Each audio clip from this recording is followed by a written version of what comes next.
Hey guys, welcome back to another tutorial video. So in today's video I'll show you how to fix Telegram when it says stuck on connecting.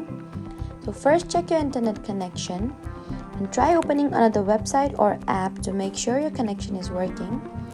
And if you're using Wi-Fi, switch to mobile data and then test Telegram again. If you're already using mobile data, try connecting to a reliable Wi-Fi network. Next, completely close the Telegram app and then reopen it. If the problem still continues, restart your phone. You should also open the App Store or Google Play Store and check for a Telegram update. An outdated app can sometimes cause connection problems. If you're using a VPN or a proxy, temporarily disable it and test Telegram again.